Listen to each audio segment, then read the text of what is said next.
Ici Yannick H pour mon top 5 MTG. Aujourd'hui, on regarde les cartes rouges, communes et uncommunes que tu vas retrouver le plus dans ton prochain pre-release. Alors, du nouveau set de Secrets of Strixhaven.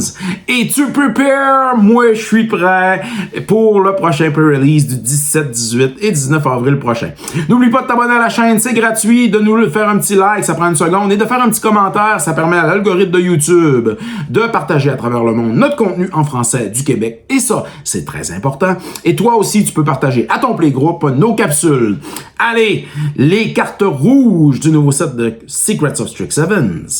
On part ça. En cinquième position, nous avons Unsubtle Mockery. Pour un rouge et deux colorless, on a un instant qui va te permettre de faire 4 de dommages à une target créature. En plus, tu vas Surveil 1, tu vas regarder le top de ta librairie et si cette carte-là n'est pas intéressante, tu la mets dans ton graveyard. C'est quand même très bon comme sort et moi, si je suis à mon pré-release puis je vois cette carte-là, je vais la prendre dans mon deck. En quatrième position, nous avons Thunderdrum Soulist. Pour un rouge et un colorless, on a un Dwarf Bard, une créature qui a 1 de power et 3 de toughness. Il a reach, il peut attraper tout ce qui vole.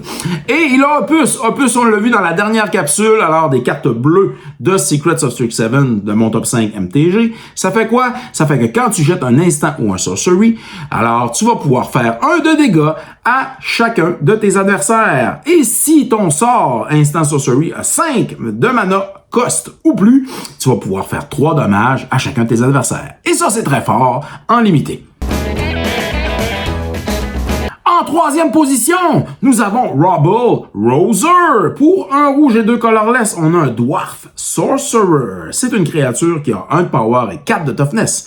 Quand il entre en jeu, tu vas pouvoir discarter une carte et tu vas pouvoir piger une carte. Et ça, on le sait, piger, c'est gagner. Alors, en limité, c'est très bon. Non seulement il a cette habilité, mais en plus, tu peux le taper, alors l'engager, exiler une carte de ton graveyard, ajouter une mana rouge à ta mana pool, et si tu fais ça, cette créature, le Dwarf Sorcerer Rubble Roser, va faire 1 dégât à chacun de tes opponents. Et ça, c'est quand même très bon. En deuxième position, nous avons Blazing Fire Singer. Pour un rouge et 2 colorless, on a un Dwarf Bard qui arrive Prepare. Il a 2 de power et 3 de toughness. Déjà là, c'est très bon. Mais il a Sitting Song attaché à lui. Alors, comme il est préparé, tu vas pouvoir jouer pour un rouge et 2 colorless, un Sitting Song qui va te donner 5 mana rouge. C'est excellent comme carte dans une partie en limité.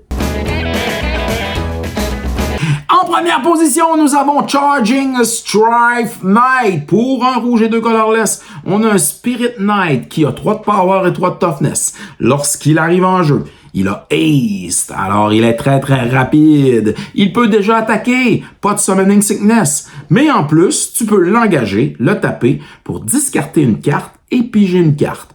Est-ce que j'ai besoin de vous le rappeler? Ben, c'est sûr. Piger, c'est gagné.